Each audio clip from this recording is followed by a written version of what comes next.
검은콩 드실 때 제발 이렇게 드세요. 그래야 내장 지방 싹 녹아내리고 치매를 예방할 수 있어요. 검은콩이 건강에 좋다는 사실 모두 알고 있을 텐데요. 특히 내장 지방을 없애 뱃살을 뺐는데 좋다고 알고 계실 거예요. 또한 검은콩은 혈관에 쌓이는 콜레스테롤 수치도 낮춰주는 효과가 있다고 하는데요. 그래서 볶아도 먹고 밥에 넣어서도 많이 드시지 않나요? 근데 정작 우리의 뱃살은 빠지지 않고 콜레스테롤 수치도 낮아지지 않는데요. 그건 먹는 방법에 문제가 있기 때문이에요. 물론 검은콩은 몸에 좋은 역할을 하는 효능이 많이 있지만 어떻게 먹느냐에 따라 오히려 몸에 독이 될 수도 있고 반대로 효능을 극대화시킬 수 있는데요. 그래서 검은콩에 대해 아주 잘 알고 드셔야 합니다. 이미 잘 알고 계시는 것처럼 검은콩은 대표적인 블랙푸드입니다. 물론 검은깨와 흑미도 요즘 건강식으로 많이 찾으시는 식품이고요. 블랙푸드라는 게 말 그대로 껍질이 검정색이라서 블랙푸드인데요. 그렇다면 검은콩은 도대체 뭐가 그렇게 좋은 걸까요? 검은콩의 효능 중에 첫 번째는 항산화 효과입니다. 검은콩에는 플라보노이드라는 강력한 항산화 성분이 풍부하게 들어있는데요. 플라보노이드는 식물세포에 존재하는 물질로 항산화 작용을 통해 우리 몸에 산화 스트레스를 줄여주는 역할을 합니다. 산화 스트레스라는 게 뭐냐면 우리 몸의 세포가 손상되는 원인 중 하나로 이것은 환경적인 요인, 염증, 그리고 우리 몸의 자연적인 대사 과정에서 발생하는 스트레스라고 생각하시면 됩니다. 이런 산화 스트레스로 인해서 활성산소라는 물질이 생겨 세포 손상, 노화, 다양한 질병의 발병을 촉진할 수 있는 거죠. 그런데 검은콩에 들어있는 항산화제인 플라보노이드는 세포의 손상을 예방해서 우리 몸에 산화 스트레스를 줄여줍니다. 이는 노화를 느리게 하고 심장질환, 암, 알츠하이머 병 등과 같은 여러 가지 질병의 위험을 줄이는데 도움이 되는데요. 그렇기 때문에 검은콩은 플라보노이드 함량으로 인해 우수한 항산화 식품으로 간주됩니다. 검은콩의 효능 두 번째는 혈당 조절에 좋습니다. 혈당이란 간단히 말하면 우리 몸에서 음식을 소화하면서 만들어지는 당을 말하는 건데요. 이 당이 우리 몸의 에너지를 만드는데 꼭 필요하죠. 그런데 당이 너무 많아지면 몸에 나쁜 영향을 줄 수 있어요. 그래서 우리 몸은 당을 잘 조절해야 합니다. 그렇다면 검은콩이 어떻게 혈당을 조절하는 걸까요? 바로 검은콩 안에는 단백질과 식이섬유가 많이 들어있는데 단백질은 우리 몸을 튼튼하게 만드는 데 도움을 주고 식이섬유는 포만감을 느껴지게 해서 먹는 양을 줄일 수 있게 도와줍니다. 여기서 식이섬유의 역할이 중요한데요. 식이섬유는 당이 너무 빨리 몸에 흡수되는 것을 막아줍니다. 이렇게 되면 당이 천천히 몸에 흡수되어 혈당이 급격하게 오르는 것을 막아주게 되는 거죠. 검은콩의 효능 세 번째는 콜레스테롤 수치 조절입니다. 검은콩은 콜레스테롤 수치를 낮추는데 도움이 되는데요. 콜레스테롤은 우리 몸이 필요로 하는 지방 중 하나이지만 이게 너무 많으면 혈관을 막아 심근경색이나 뇌혈관 질환을 일으키는 원인이 되는 거죠. 근데 검은콩에 들어있는 식이섬유는 우리 몸에서 콜레스테롤을 흡수하는 것을 줄여주는 역할을 합니다. 그 중에서 특히 검은콩에 들어있는 용해성 식이섬유는 콜레스테롤과 결합하여 그것을 체외로 배출하는데 도움을 주는데요. 그것 말고도 검은콩에는 불포화 지방산이라는 건강한 지방도 풍부하게 들어있습니다. 이 불포화 지방산은 나쁜 콜레스테롤인 LDL 콜레스테롤을 줄이고 좋은 콜레스테롤인 HDL 콜레스테롤을 늘려주는 역할을 합니다. 이렇게 해서 심장 건강을 유지하는 데 도움을 주게 되는 거예요. 검은콩의 효능 네 번째는 눈 건강에 좋습니다. 검은콩에는 눈 건강에 도움이 되는 여러 가지 영양소가 들어있는데요. 그 중에서도 루테인과 제아잔틴은 눈 건강에 특히 특히 중요한 역할을 합니다. 루테인과 제아잔틴은 우리 눈에 황반 부분에 많이 있는 영양소인데 이 황반은 우리가 선명하게 볼 수 있게 해주는 중요한 부분입니다. 루테인과 제아잔틴은 이 황반을 보호해주고 밀도를 유지시켜 눈의 노화를 막아주고 블루라이트와 같은 UV 파장의 빛으로부터 보호하는 역할을 하게 되는 거죠. 특히 루테인과 제아잔틴은 황반병성이라는 눈 질환을 예방하는 데 도움을 주는데요. 황반병성은 우리가 나이를 먹으면서 발생할 수 있는 눈의 질환으로 이 증상이 심해지면 시력을 잃게 만드는 주요 원인 중 하나입니다. 검은콩의 5번째는 뼈를 튼튼하게 해줍니다. 검은콩은 뼈 건강에도 도움이 되는 여러 가지 영양소를 함유하고 있는데요. 그 중에서도 칼슘과 마그네슘이 뼈 건강에 특히 중요한 역할을 합니다. 먼저 칼슘은 우리 뼈와 이를 지탱하는 치아를 만드는 주요 성분입니다. 또한 우리 몸의 다른 중요한 기능들, 예를 들어 심장 박동과 신경 전달에도 필요한 물질입니다. 이런 중요한 칼슘이 검은콩에는 풍부하게 들어있어서 꾸준히 섭취하면 뼈를 튼튼하게 해주는 게 탁월한 식품이라고 할 수 있는 거죠.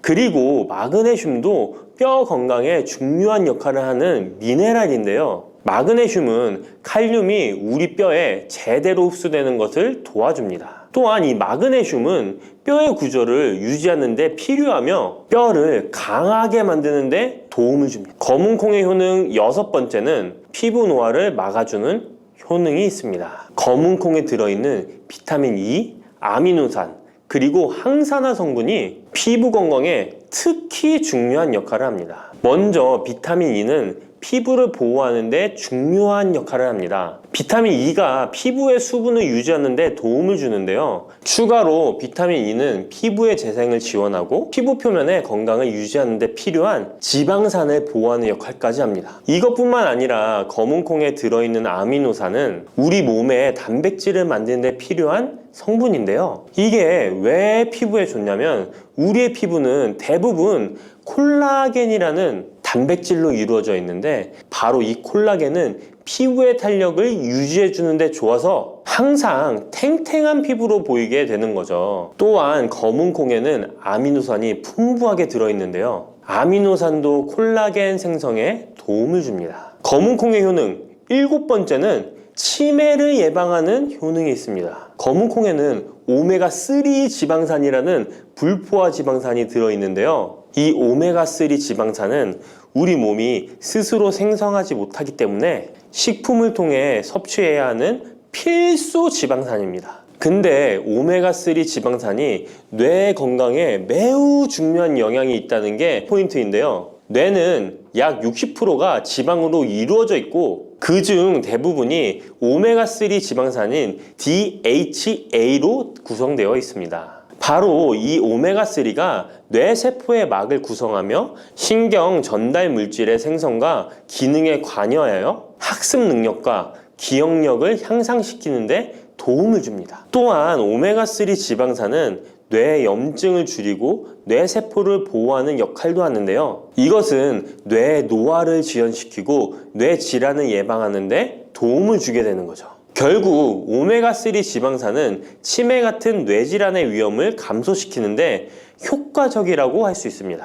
검은콩의 효능 8번째는 탈모 예방에 탁월합니다. 검은콩에는 모발의 성장에 필수 성분인 시스테인이 가득한데요. 이 성분들이 혈액순환에도 도움을 줘서 탈모도 예방이 되고 새치가 생기는 것도 막아주는 모발 건강에 정말 좋은 성분이라고 할 수 있습니다. 그러니까 나이가 들수록 꼭 드셔야 하는 음식이라고 생각하시고 드셔야겠죠. 근데 이런 어마어마하게 몸에 좋은 검은콩도 드실 때 주의해야 할 점이 있는데요. 아무리 좋다고 해도 과다 섭취는 안 되는 거 아시죠? 검은콩에는 피틴산이라는 성분이 들어있는데 이는 식물이 생장하는 과정에서 필요한 미네랄을 저장하는 역할을 합니다. 하지만 이 성분이 과도하게 섭취되면 우리 몸에서 필요한 미네랄인 칼슘, 철분 등의 흡수를 방해할 수 있습니다. 검은 콩은 단백질과 식이섬유가 풍부하므로 잘 익히지 않고 먹으면 소화가 잘 되지 않을 수 있습니다. 요리하시기 전에 충분히 물에 불리고 완전히 익혀 드시면 되는데요. 하루 섭취 권장량은 50g 정도로 종이컵 1컵 정도 양이면 충분하다고 할 수 있습니다. 밥하실 때 특히 서리태 같은 검은 콩 많이 넣어 드시잖아요. 오늘부터는 충분히 물에 불리고 무조건 많이 넣는다고 좋은 건 아니니 적당량을 잘 넣어서 드시면 좋겠습니다. 근데 검은 콩 드실 때 다른 음식들과 같이 먹게 되는데요. 밥 지을 때 넣거나 다른 음식과 같이 먹기도 하는데 같이 먹으면 오히려 독이 되는 음식이 있다는 거 아시나요? 검은 콩과 함께 먹으면 독이 되는 음식 첫 번째는 우유입니다. 유명한 검은 콩두유, 우유도 있는데 무슨 소리를 하시는지 하는 분들도 계실 거예요. 어떤 분들은 우유에 콩을 넣어서 이런 식으로 갈아서 드시는 분들이 있는데요. 이게 오히려 몸에 안 좋은 영향을 미칠 수도 있는 거죠. 왜냐면 검은 콩과 우유를 동시에 섭취하면 피틴산과 칼륨 사이에 상호작용이 발생할 수 있는데요. 검은 콩에는 피틴산이라는 성분이 들어있는데 피틴산은 식물이 생장하는 과정에서 필요한 미네랄을 저장하는 역할을 합니다. 이 성분은 우리 몸에서 필요한 미네랄인 칼슘, 철분 등의 흡수를 방해할 수 있습니다. 반대로 우유는 칼슘의 중요한 공급원이고 우리 몸에서는 칼슘이 뼈와 이를 구성하여 신경, 근육 기능, 혈액 응고 등에 꼭 필요한 성분이죠. 근데 피틴산이 풍부한 검은 콩과 칼슘이 풍부한 우유를 같이 먹으면 피틴산이 칼슘의 흡수를 방해하여 우유의 영양소가 제대로 흡수되지 않을 수 있습니다.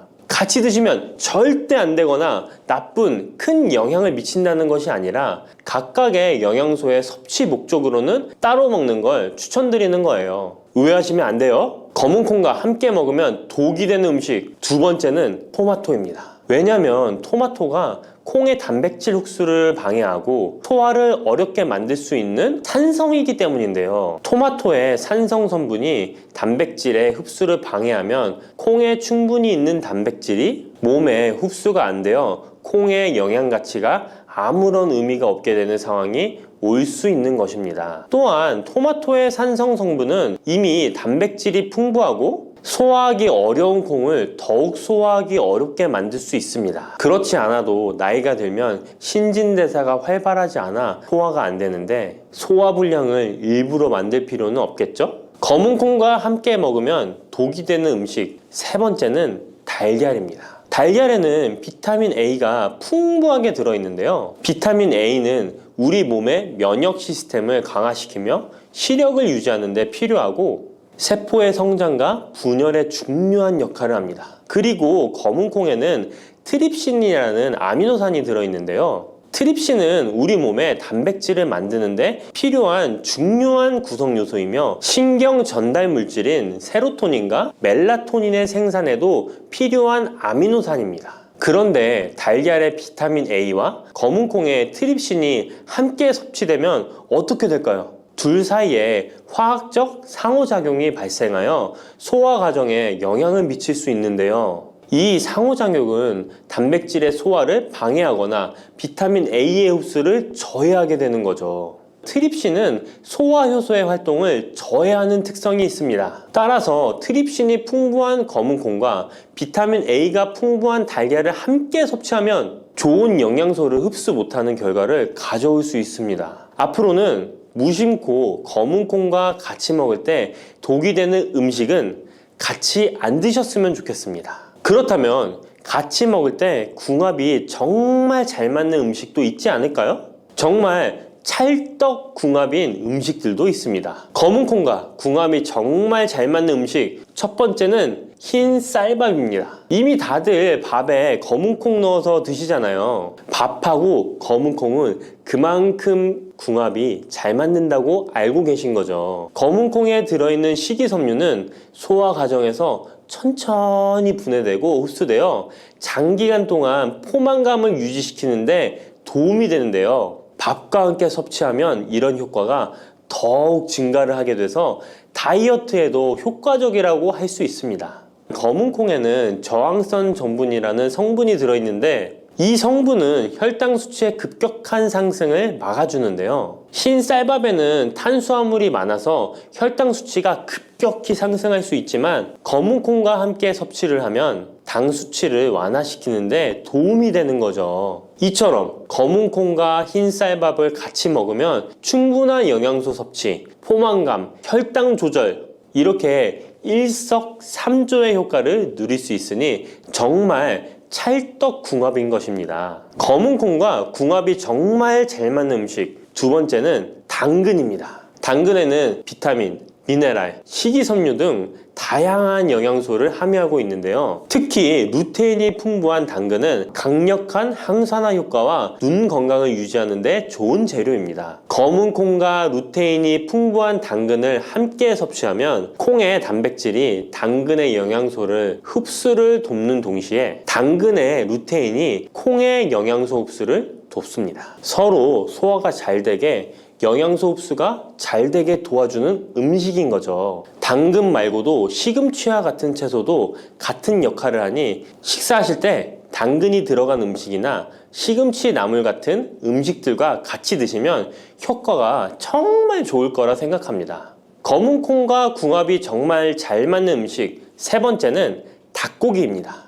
검은 콩은 식물성 단백질의 좋은 원천이라고 잘 알고 있을 거예요. 근데 식물성 단백질은 동물성 단백질에 비해 필수 아미노산의 비율이 적은데요. 필수 아미노산은 우리 몸이 스스로 생산할 수 없는 아미노산으로 반드시 음식을 통해 섭취해야 하는 성분입니다. 닭고기는 동물성 단백질의 좋은 원천이며 모든 필수 아미노산을 골고루 함유하고 있습니다. 따라서 검은 콩과 닭고기를 함께 섭취하면 두 가지 종류의 단백질이 서로를 보완하게 되는데요. 이렇게 함께 섭취하면 검은 콩에서는 얻을 수 없는 필수 아미노산을 닭고기에서 보충할 수 있습니다. 반대로 동물성 단백질만을 섭취할 때보다 식물성 단백질의 섭취 비율을 늘려주는 것은 심혈관 건강에도 정말 좋은 효과를 볼 수 있습니다.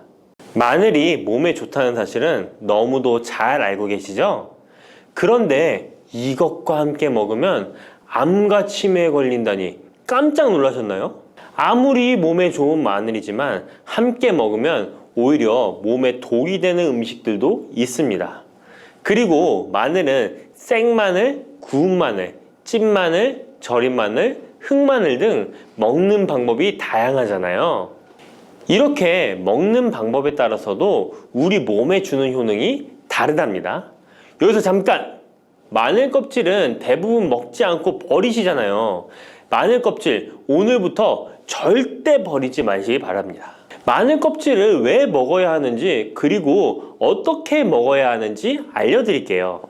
자, 그럼 마늘과 절대 함께 드시면 안 되는 음식과 마늘과 함께 드시면 좋은 음식 그리고 마늘과 마늘 껍질의 효능까지 마늘에 대한 모든 것을 알려드릴게요. 마늘은 정말 우리나라 사람들이 좋아하는 식재료인데요. 한국농촌경제연구원이 발표한 자료에 의하면 우리나라 1인당 1년 동안 마늘 소비량이 7kg인데요. 놀라지 마세요. 세계 평균이 0.8kg이랍니다. 우리나라 사람들이 마늘을 정말 많이 먹고 있죠. 마늘을 많이 먹는다는 것, 그만큼 건강한 식단을 먹고 있을 가능성이 높은 건 사실이지만 먹는 방법에 따라 오히려 독이 될 수도 있습니다. 여기서 마늘과 절대 함께 먹으면 안 되는 음식 첫 번째는 바로 빵입니다.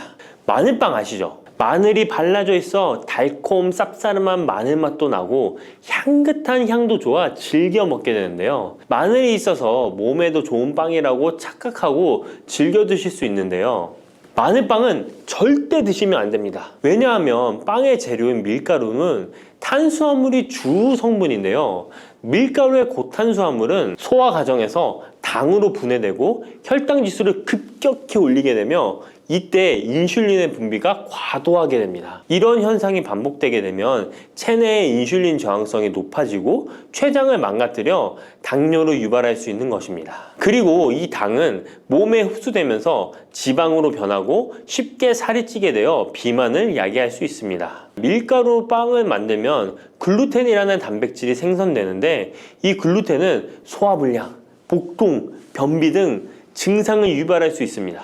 이뿐만 아니라 글루텐이 몸에 들어오면 장에서 에소루핀이라는 성분이 만들어지게 되는데, 이 에소루핀은 중독성이 강해 밀가루 중독을 일으켜 빵 같은 밀가루를 과다 섭취하게 만든다는 것입니다. 마늘이 아무리 좋은 성분으로 항암작용, 항염증 작용을 한다고 해도 마늘빵으로 드신다면 아무 소용이 없는 것입니다. 그러면 마늘은 어떻게 먹어야 마늘의 효능을 극대화할 수 있을까요? 마늘은 생으로 드실 때도 물론 좋지만 익혀서 드실 때 더욱 좋습니다. 몸에 보약이 되는 마늘 먹는 법, 첫 번째는 마늘밥입니다. 국립농업과학원에 따르면 마늘의 S-알리시스테인 함량을 조리법에 따라 조사한 결과 생마늘일 때 S-알리시스테인 함량이 2.77mg 정도 되었고, 삶기 시작한 후 30분이 지나면 4.92mg이 되었으며 1시간이 지났을 때 9.16mg으로 생마늘에 비해 무려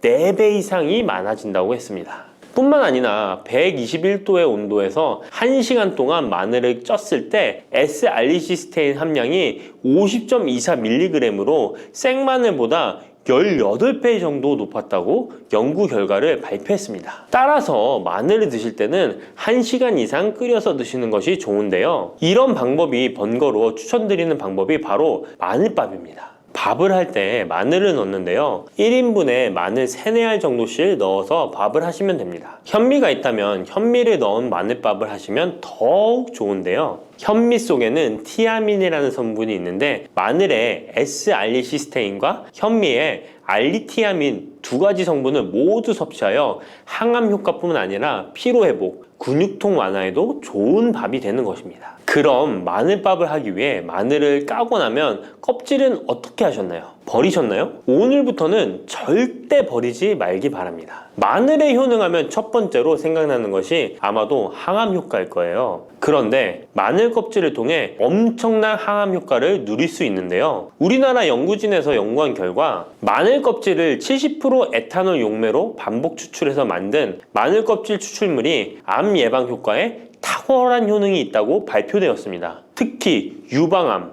위암, 간암, 대장암, 폐암, 세포뿐 아니라 다양한 암세포에 대한 억제 효과가 있다고 했는데요, 그 중에서도 유방암 세포의 증식을 억제하는 데 효과가 가장 높았다고 합니다. 마늘 껍질의 두 번째 효능은 바로 심혈관을 튼튼하게 한다는 것입니다. 마늘 껍질은 마늘 알맹이보다 식이섬유가 4배, 폴리페놀이 7배나 많게 함유되어 있는데요, 식이섬유는 혈관 내에 나쁜 콜레스테롤을 흡착해 몸 밖으로 배출하는 데 도움을 주고, 항산화 성분인 폴리페놀은 콜레스테롤이 산화되는 것을 막아 나쁜 콜레스테롤이 만들어지는 것을 방지하는 데 효능이 있는 아주 중요한 성분입니다. 마늘 껍질에 함유된 알리신 성분은 혈중 지질을 낮춰 콜레스테롤과 중성지방을 낮추는 데 효과적인 성분입니다. 이를 통해 동맥경화를 방지하는 데 도움을 주어 심혈관 질환을 예방하는 데 좋은 성분인 것입니다. 또 마늘 껍질을 말려 분말로 만들어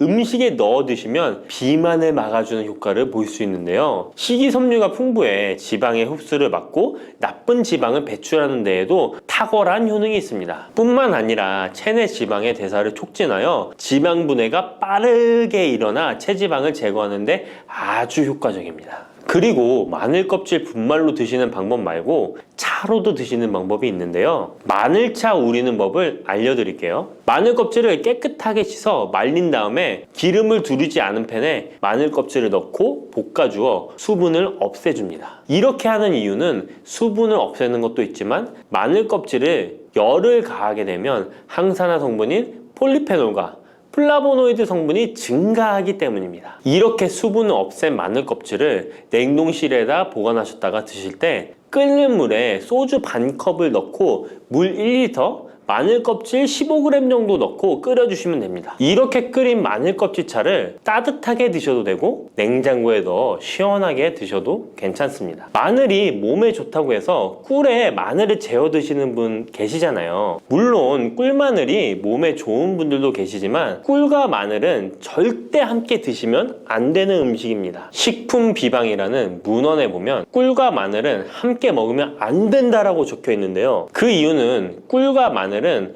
둘 다 열을 내는 뜨거운 음식이기 때문입니다. 꿀과 마늘을 함께 먹게 되면 체질이 맞지 않는 경우에는 부작용이 클 수 있기 때문입니다. 체질에 맞지 않는 분들이 이 꿀마늘을 드시게 되면 눈의 충혈이 잦아지고 노화가 빨라질 수 있습니다. 돋보기를 빨리 쓸 수 있게 된다는 거죠. 또한 두통이 생기며 피부에도 트러블이 생기는 부작용도 있으니 꼭 기억하시기 바랍니다. 당 섭취에 주의하셔야 하는 당뇨, 고지혈증을 갖고 계신 분들이나 암 환자분들은 절대로 꿀마늘을 드시면 안 됩니다. 그렇다면 마늘을 또 어떻게 드시는 것이 좋을까요? 바로 다양한 쌈채소와 함께 드시는 것을 추천드립니다. 마늘의 매운맛을 내는 알리신 성분이 혈관을 건강하게 하여 암을 예방하고 쌈채소를 통해 다양한 비타민과 무기질을 섭취하며 풍부한 항산화 물질도 섭취해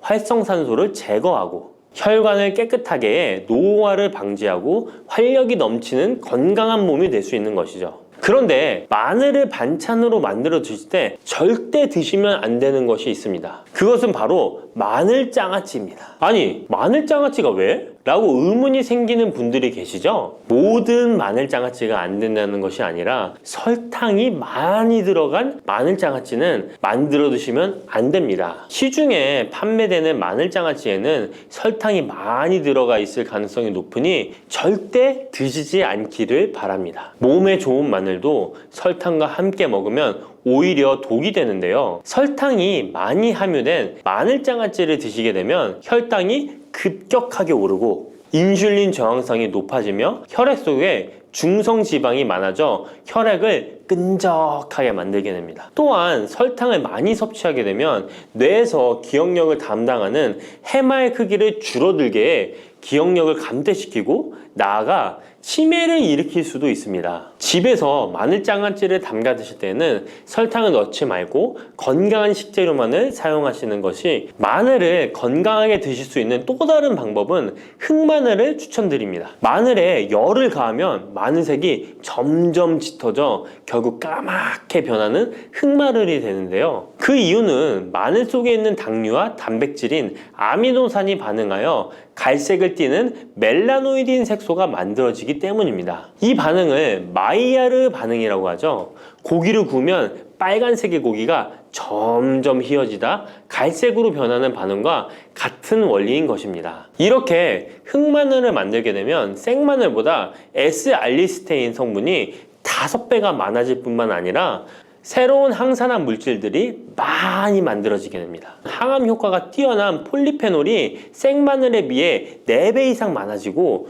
유액 분비를 촉진해 소화를 잘 되게 하는 효능도 있으니 잊지 마시고 흑마늘을 만들어 주시기 바랍니다. 마늘은 또 요리할 때 많이 사용하는 재료인데요. 마늘을 얇게 썰어 기름에 튀긴 마늘 튀김을 절대 드시면 안 됩니다. 기름에 마늘을 튀기면 마늘 향도 좋고 마늘의 매운맛은 없어지고 단맛은 좋아져 남녀노소 좋아하는 식재료가 되는데요. 뜨거운 기름에 튀긴 마늘은 우리 몸에 좋은 항산화, 항암 물질들을 파괴하고 몸에 안 좋은 탄수화물만 남은 음식이 됩니다. 마늘을 튀길 때 사용하는 기름은 오메가6 지방산이 많은 식용유를 사용하게 되는데요. 이런 기름을 많이 먹게 되면 몸 안에 지방산 불균형이 일어나 염증 수치가 높아질 수 있습니다. 튀긴 마늘을 섭취하게 되면 당 독소 또한 높아져 결국 우리 몸에 인슐린 저항성이 높아지는 악영향을 주는 것이죠. 만약 기름에 튀긴 마늘을 드시고 싶다면 한 가지 방법이 있는데요. 그것은 올리브유를 사용하시고 불을 오래 가열하지 말고 살짝만 가열하여 마늘도 튀기듯이 오래 하지 말고 살짝만 익혀서 드시면 향도 좋고 몸에도 좋은 마늘을 드실 수 있습니다. 올리브유를 이용한 마늘을 드시는 방법 하나 더 알려드리겠습니다. 그것은 올리브유에 마늘을 재워 먹는 방법인데요. 먼저 마늘을 끓는 물에 넣어 5분 정도 데쳐주시고요. 소독된 병에 마늘을 담고 올리브유를 가득 담아줍니다. 이때 통후추를 조금 넣어주면 풍미를 더욱 높일 수 있습니다. 올리브유와 마늘이 만나 항산화 성분, 항암 물질이 극대화되어 혈관을 튼튼히 하고 혈전의 생성을 막고 혈류를 원활하게 하여 치매를 예방하고 심장마비와 뇌졸중까지 예방할 수 있는 보약이 되는 것입니다. 이렇게 만든 마늘 올리브유 절임은 반찬으로 드셔도 좋고 생선 요리를 할 때 이 마늘을 으깨어 생선에 발라주면 생선 비린내를 잡아줄 뿐만 아니라 마늘과 올리브유의 풍미가 더해져서 더욱 맛있는 요리가 될 수 있습니다. 이렇게 좋은 마늘도 드실 때 주의하셔야 할 분들이 계신데요. 마늘의 효능 중에 혈전을 제거하고 혈류를 원활하게 하는 효능이 있었잖아요. 이런 효능이 혈액을 묽게 만들기 때문인데요. 와파린, 아스피린 같은 혈전 용해제를 복용하시는 분들이 마늘을 많이 드시게 되면 상처가 났을 때 피가 잘 멈추지 않을 수 있으니 주의하시기 바랍니다. 평소 위염이나 위궤양이 있어서 위가 안 좋으신 분들은 마늘에 알리신 성분이 위 점막을 자극하여 증상이 악화될 수 있으니 주의하시기 바랍니다. 그리고 과민성 대장 증후군이 있는 분들도 마늘을 많이 드시게 되면 복통이 일어날 수 있으니 마늘은 조금만 드시길 바랍니다. 바다의 불로초, 해조류의 왕이라는 별명을 갖고 있는 김, 이런 몸에 좋은 김도 잘못 먹으면 암에 걸리고 치매에 걸릴 수 있다는 사실 알고 계신가요?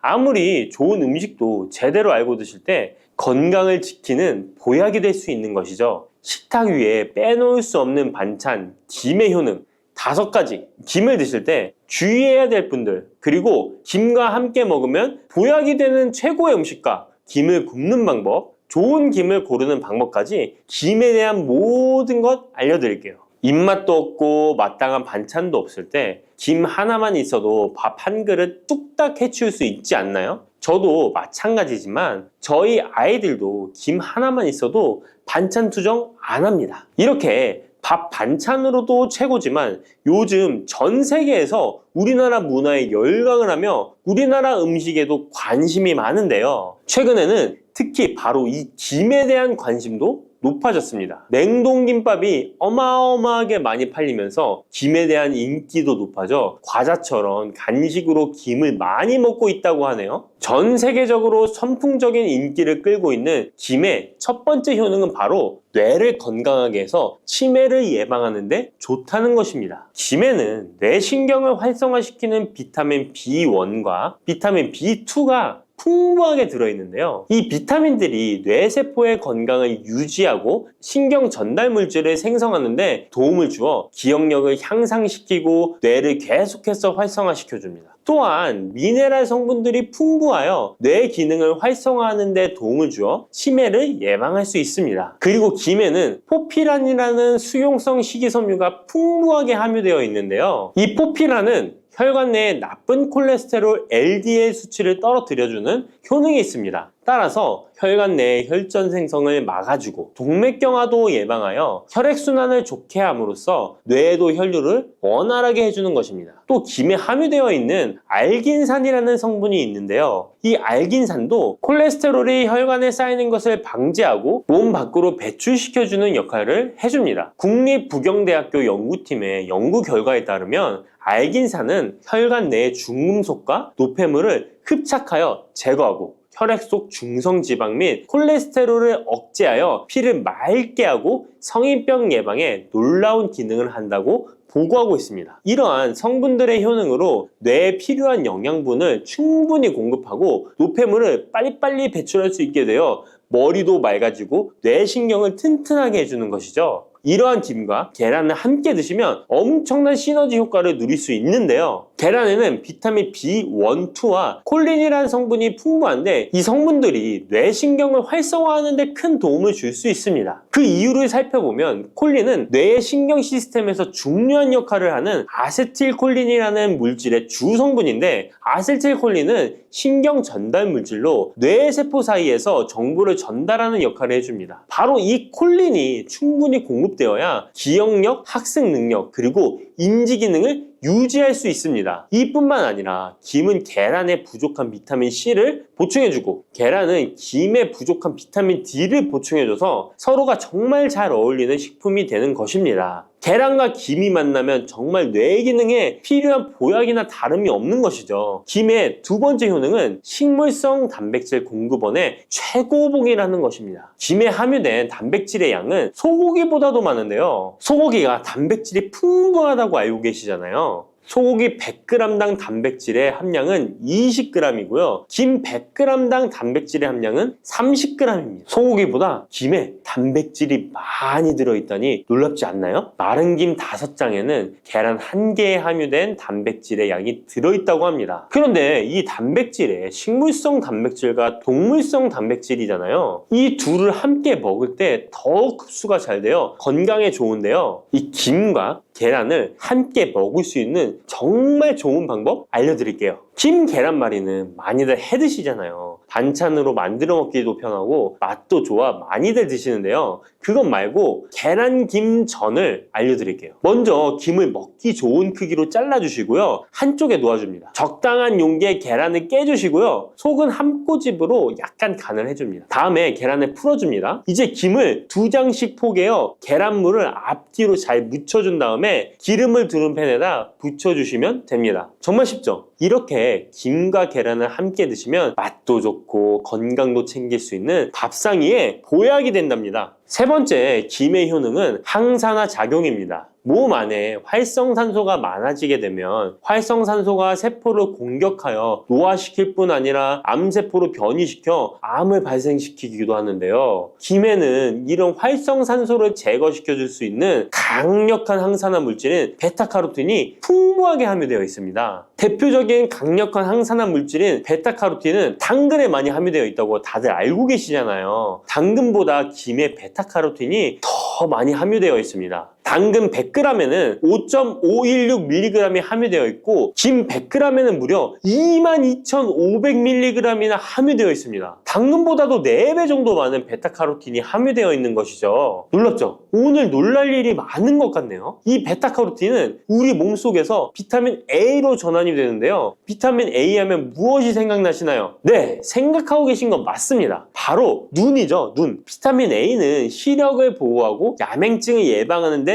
도움이 되는 것입니다. 또한 김에 단백질이 많이 함유되어 있다고 했잖아요. 이 단백질이 비타민 A와 만나면 로놉신이라는 성분이 생성되는데요. 이 로놉신이 시력을 보호하고 야맹증을 예방하는 역할을 하는 것입니다. 당근이 눈 건강에 좋다고 많이들 드시는데 당근보다도 김에 더 많이 함유되어 있다는 사실 꼭 기억하시기 바랍니다. 네 번째 김의 효능은 골다공증 예방에 도움을 준다는 것입니다. 김에는 칼륨이 풍부하게 함유되어 있는데요. 칼슘 하면 떠오르는 식품이 있죠. 바로 우유인데요. 우유 100g에는 칼슘이 110mg 함유되어 있고 김 100g에는 칼슘이 490mg이나 함유되어 있습니다. 김에는 우유보다 무려 4배 많은 칼슘이 함유되어 있는 것이죠. 나이가 들면서 특히 여성분들이 골다공증 발병률이 높아 힘든 경우가 많으신데요. 저희 어머니도 골밀도가 낮아져 병원에서 처방을 받아 약을 드시더라고요. 주변에도 중년의 나이를 넘어서고 계신 분들 중에 골다공증으로 약을 드시는 분들이 많으신데요. 우리나라 사람들의 부족한 영양소가 바로 칼슘이라서 이런 현상이 나타나는 것입니다. 칼슘이 부족하면 뼈가 약해지고 점점 골밀도가 낮아져서 골다공증이 발병하게 되는 것인데요. 김에 함유된 칼슘은 특히 우리 몸에 흡수가 잘 되어 정말 좋습니다. 우유보다 4배 많은 칼슘을 가지고 있는 김을 평소에 충분히 드신다면 골다공증 예방에도 도움을 받을 수 있습니다. 김을 드실 때에도 먹는 방법을 알고 드시는 게 좋겠죠. 김의 영양소를 잘 흡수할 수 있도록 먹는 방법이 있는데요. 김을 구울 때 어떻게 하시나요? 보통 기름을 김에 바르고 불에 구워 드시잖아요. 그렇게 하시면 안 되고요. 마른 김을 아무것도 바르지 않은 달궈진 팬에 앞뒤로 5초씩 살짝 구운 다음에 들기름을 발라 드시면 됩니다. 이 김에 열을 가하게 되면 김에 함유된 영양소들의 체내 흡수율이 높아지게 됩니다. 이 들기름을 굽기 전에 바르지 않고 구운 후에 바르는 이유는 들기름이 열에 약해서 들기름을 바른 채로 굽게 되면 들기름이 산패되어 오히려 건강을 해칠 수 있기 때문입니다. 열을 가하지 않은 들기름을 바르면 들기름의 불포화 지방산이 또 혈관을 깨끗하게 해줘서 더욱 건강한 식사를 하실 수 있습니다. 이 5번째 김의 효능은 당뇨를 완화시키는 데 도움을 준다는 것입니다. 당뇨병이 있는 분들은 비타민 B1, 2가 결핍되어 있는 분들이 많은데요. 김에 바로 이 비타민 B1, 2가 풍부하게 함유되어 있어 당뇨를 완화시키는 데 도움이 되는데요. 2017년 한국식품과학지에 실려있는 연구에서 당뇨 환자들이 김을 섭취하면 혈당 수치를 낮추는데 도움이 된다고 보고했습니다. 이는 김에 함유된 비타민 B1, 2 때문이라고 밝혔습니다. 당뇨 환자는 비타민 B1, 2가 결핍되기 쉬운데요. 그 이유는 비타민 B1, 2는 고기에 보통 많이 함유되어 있는데 당뇨 환자의 식단은 채식인 경우가 많아서 비타민 B1, 2를 섭취할 수 있는 기회가 적어지기 때문입니다. 또한 당뇨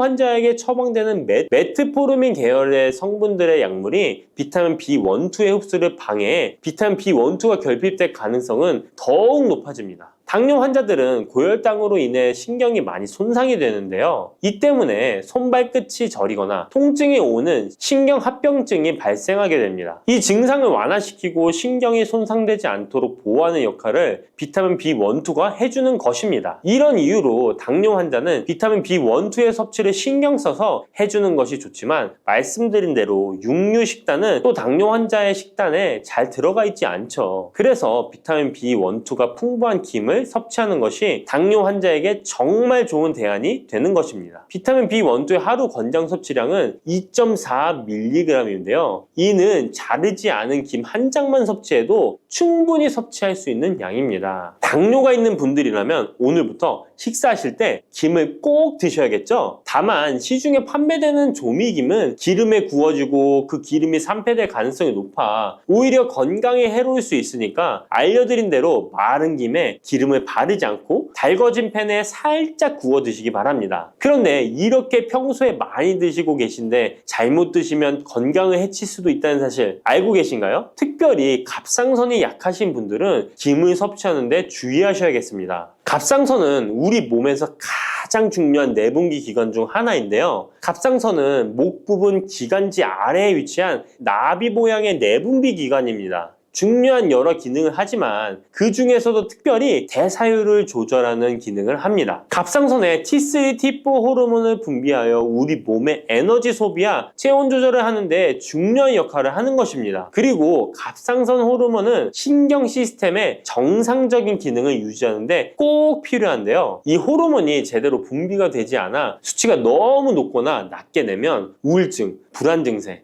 기억력 감퇴 등의 문제가 발생할 수도 있습니다. 이 갑상선 호르몬 중에 요오드가 있는데요. 김에 이 요오드가 풍부하게 함유되어 있습니다. 요오드가 부족하면 체중이 늘어나고 탈모가 생길 수 있으며 만성 피로에 힘들어질 수도 있습니다. 세계보건기구에서는 요오드가 부족하면 뇌세포가 손상되고 치매가 발생할 수도 있다고 보고하고 있습니다. 이렇게 중요한 요오드, 김에 풍부하니 먹어야 되는 거 아닌가? 생각하실 수 있잖아요. 맞는 말씀이지만 예외가 있습니다. 갑상선이 약하신 분들은 김 섭취에 주의해야 된다고 했잖아요. 갑상선 저하증이나 항진증이 있는 분들이 김을 많이 드시면 오히려 건강을 해칠 수 있습니다. 건강하신 분들은 김을 많이 드셔도 호르몬 조절이 되어 문제가 없지만 갑상선에 문제가 있어 호르몬 조절이 잘 안 되는 분들은 이 요오드의 수치가 높아지게 되면 체내의 활성산소가 증가하게 되어 염증을 일으키고 갑상선염을 유발하며 심해지면 갑상선 암으로 발전시킬 수도 있습니다. 우리 한국인의 식단에는 이미 요오드의 함량이 높기 때문에 김을 조금만 드셔도 요오드의 수치가 금방 높아질 수 있습니다. 따라서 갑상선에 문제가 있는 분들은 김을 드실 때 주의하셔야 하는 것입니다. 그렇다고 요오드가 풍부한 해조류와 같은 음식을 아예 드시지 말라고 말씀드리는 게 아니라 과량 섭취만 주의하시고 적정량은 드셔도 괜찮습니다. 그렇다면 갑상선에 문제가 있는 분들이 김을 드실 때 해결 방법이 없을까요? 있습니다. 그것은 바로 마늘과 함께 드시는 겁니다. 대표적인 강력한 항암식품이 마늘이잖아요. 마늘에는 셀레늄이라는 성분이 풍부합니다. 이 셀레늄은 다량의 요오드로 인해 발생되는 활성산소로부터 갑상선을 보호하는 역할을 하게 되는 것입니다. 그래서 건강기능식품 기능성 원료로서 유해산소로부터 세포를 보호하는 작용을 한다는 효능을 가지고 있다고 우리나라 식약처에서도 인정을 해주고 있죠. 그리고 갑상선 호르몬의 생성을 도와 갑상선에 문제가 있는 분들이 드시면 호르몬 문제를 해결하는데 도움이 되는 것입니다. 또한 김에 함유된 알긴산이라는 성분이 콜레스테롤이 혈관에 쌓이는 것을 방지하고 몸 밖으로 배출시켜주는 역할을 한다고 알려드렸는데 바로 이 마늘과 함께 드시면 이 효능이 배가 돼서 혈관에 혈전이 생기는 것을 막아주어 혈관 건강에 최고의 보약이 되는 것입니다. 이렇게 좋은 김 아무거나 드시지 마시고요. 좋은 김 고르는 방법도 알려드릴게요. 좋은 김은 검붉은색을 띠며 살짝 반짝이는 윤기가 있고 냄새 없이 담백한 맛이 나는 것입니다. 그리고 구웠을 때 녹색빛이 선명하게 나타나며 물에 불렸을 때는 잘 녹고 김을 담궜던 물이 맑을수록 좋은 김이라고 할 수 있습니다. 이 김은 저희 하단 링크에 있으니까 링크 한번 보시고 김을 사시기 바랍니다.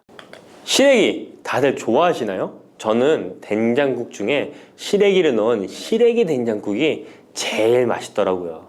겨울철에 자주 먹는 음식 재료인 시래기는 예로부터 한국인의 밥상에 올라온 식재료라 매우 친숙하죠.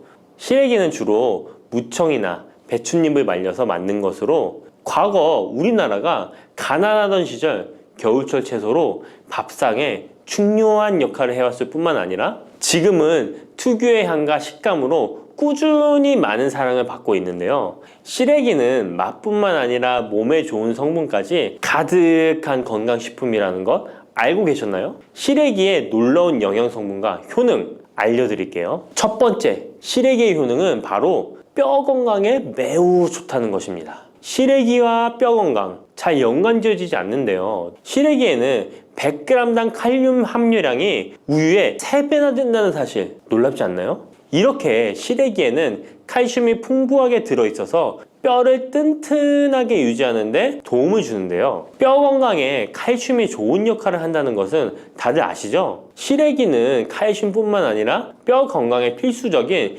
비타민 D와 비타민 K도 함유되어 있어요. 비타민 D는 뼈의 칼슘 합성을 도와주고 비타민 K는 뼈의 형성과 유지에 중요한 역할을 해주는데요. 비타민 K는 오스테오칼신이라는 단백질의 생성을 촉진하여 뼈의 형성을 돕고 뼈의 분해를 억제하여 뼈 손실을 예방하는 효과가 있는 거죠. 그래서 시래기를 꾸준히 섭취하면 칼슘과 함께 다양한 미네랄들이 뼈에 좋은 영향을 미쳐 건강한 뼈를 유지하는 데 효과적입니다. 시래기를 잘 익혀서 먹으면 더 흡수율도 좋아지는데요. 이는 뼈 건강에 아주 중요한 부분이라고 할 수 있습니다. 특히 중년과 노년층에서는 뼈 밀도가 낮아져 골다공증이나 골절 위험이 높아지기 때문에 칼슘을 충분히 섭취하는 것이 중요합니다. 두 번째, 시래기는 장 건강에 좋은 영향을 미칩니다. 시래기는 식이섬유가 매우 풍부한 식품인 거 다들 아시죠? 시래기는 무청을 말린 것인데요. 그늘에 말리기만 했을 뿐인데 식이섬유가 무청의 4배 정도 된다는 사실 참 신기하죠? 시래기에 함유된 식이섬유는 장 내에서 물과 함께 팽창하여 변을 부드럽게 만들어주어 장 운동을 원활하게 도와주는데요. 이러한 작용은 장의 연동 운동을 촉진시키고 변비 예방에도 장 건강을 유지하는 데 효과적입니다. 또한 시래기는 장내 유익한 세균에게 영양을 공급하는 역할도 하는데요. 장내 유익한 세균은 시래기의 식이섬유를 먹고 번식하며 또 장에 좋은 유익균들이 자랄 수 있는 환경을 만들어주고 이는 장내 세균의 다양성과 균형을 유지하는 데 도움을 줍니다. 유익균들이 장 건강에 중요한 역할을 하기에 시래기를 섭취함으로써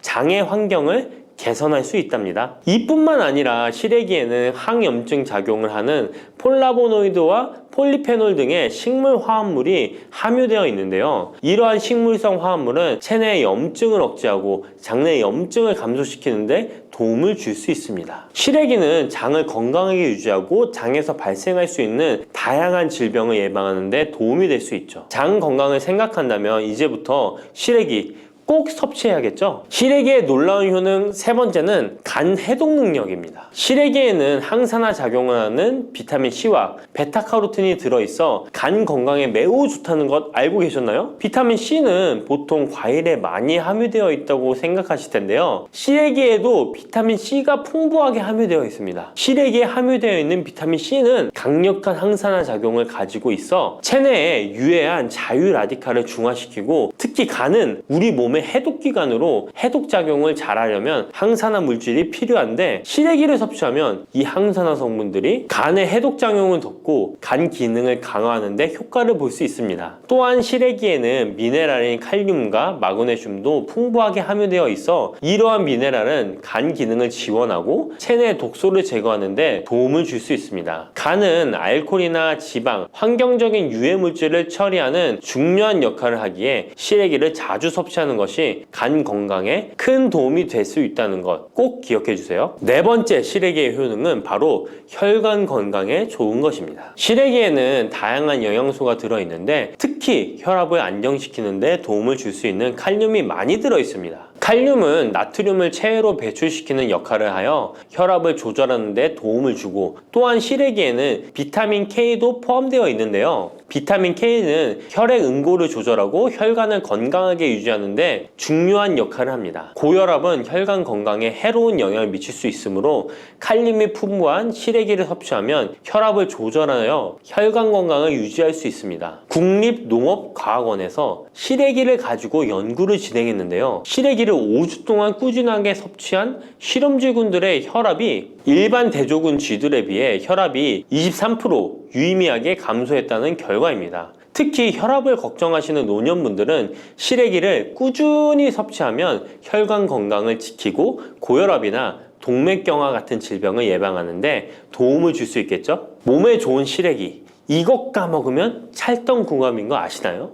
시래기와 함께 먹으면 좋은 음식들 바로 알려드릴게요. 시래기와 잘 어울리는 음식 첫 번째는 두부입니다. 시래기와 두부는 아주 잘 어울리는데요. 두부는 식물성 단백질이 풍부하고 식이섬유, 비타민, 미네랄 등 다양한 영양소가 풍부한 시래기와 함께 먹으면 서로 보완되는 환상의 조합이죠. 두부의 부드러운 맛과 시래기의 아삭한 식감이 조화를 이루어 맛있고 건강한 한 끼를 완성할 수 있습니다. 시래기와 두부는 모두 뼈 건강에 좋고 단백질과 칼슘을 동시에 섭취할 수 있어 노년층에게 특히 좋은 조합이라고 할 수 있는데요. 된장국을 끓이실 때 두부와 시래기를 넣어 조리하면 고소한 된장과 부드러운 두부 그리고 시래기의 식이섬유가 서로 조화를 이루면서 소화도 잘 되고 영양도 풍부하답니다. 다른 조리 방법으로는 시래기 두부찜도 있는데요. 시래기와 두부를 함께 찜통에 넣어 찐 후에 간장, 다진 마늘과 파, 참기름 등의 양념을 넣어 시래기에 잘 묻힌 뒤 양념된 시래기를 쪄둔 두부에 돌돌 말아주는 건데요. 이렇게 요리에 드시면 부드럽고 고소한 맛이 일품이랍니다. 두 번째, 시래기와 어울리는 환상의 궁합 음식은 바로 버섯입니다. 버섯은 저칼로리이면서도 식이섬유, 미네랄이 풍부한데요. 또한 항산화 물질도 많아 면역력 강화에 매우 좋고 다이어트와 건강에 좋은 음식이죠. 버섯에는 비타민 D가 풍부해 뼈 건강에 좋고 항암 효과도 있다고 알려져 있고 버섯 또한 칼륨이 함유되어 있어 혈압을 조절하는 데 도움을 줍니다. 시래기와 버섯을 함께 조리하면 서로의 영양이 보완되고 잘 결합되어 더욱 건강한 요리를 만들 수 있습니다. 시래기와 버섯을 함께 넣고 찌개나 국을 만들면 시래기의 깊은 맛과 버섯의 향긋하고 고소한 맛이 어우러져 맛도 좋고 영양도 가득한 한 끼가 되죠. 제가 추천하는 요리법은 시래기와 버섯을 밥에 함께 밥을 짓는 것인데요. 이렇게 밥을 짓게 되면 조리도 간편하면서 고소한 맛과 식감이 어우러진 시래기 버섯밥이 완성된답니다. 꼭 한번 드셔보세요. 세 번째, 시래기와 된장은 궁합이 잘 맞습니다. 많은 분들이 시래기 하면 된장국이 먼저 떠오르죠. 시래기 된장국은 많은 분들이 좋아하는 국이죠. 된장국에 들어가는 된장은 콩을 발효시켜 만든 전통적인 한국 발효식품으로 장 건강에 매우 좋은 음식인 거 다 아실 거예요. 된장은 유산균이 풍부하여 장에 좋은 영향을 미치고 풍부한 단백질과 다양한 아미노산을 함유하고 있는데요. 시래기와 함께 먹으면 장 건강을 더욱 향상시킬 수 있습니다. 시래기는 부드럽고 고소한 맛을 가지고 있어 된장과 함께 조리하면 된장의 구수한 맛과 시래기의 고소한 맛이 조화롭게 어우러지고 또 된장의 짭짤한 맛이 시래기의 은은한 맛을 잘 살려주어 된장찌개나 국에 시래기를 넣으면 깊고 풍부한 맛을 낼 수 있어요. 두 음식의 조합이 장 건강을 지켜줄 뿐만 아니라 맛있고 건강한 식사를 즐길 수 있게 해준답니다. 이렇게 몸에 좋은 시래기도 어떤 분들에게는 독이 될 수 있다는 것 아시나요? 몸에 유익한 영양 정보도 중요하지만 섭취 시 유의할 점도 꼭 아셔야죠. 시래기 섭취 시 주의해야 할 분들 바로 알려드릴게요. 시래기 드실 때 이런 분들 꼭 주의해야 합니다. 첫 번째는 신장이 약하신 분들입니다. 시래기에는 칼륨이 많기 때문에 몸에 유일한 작용을 하지만 한편으로는 신장이 약한 분들에게는 꼭 주의가 필요한데요. 시래기의 풍부한 칼륨은 신장 기능이 약한 사람들에게는 칼륨 섭취를 과도하게 하게 되어 문제가 될 수 있습니다. 칼륨은 신장에서 배출되기 때문에 신장 기능이 저하된 분들은 시래기를 과도하게 섭취하지 않도록 주의해야 해요. 특히 고혈압이나 신장 질환이 있는 분들은 전문가의 조언을 받고 섭취량을 조절하는 것이 좋습니다. 시래기 드실 때 주의해야 하는 분 두 번째는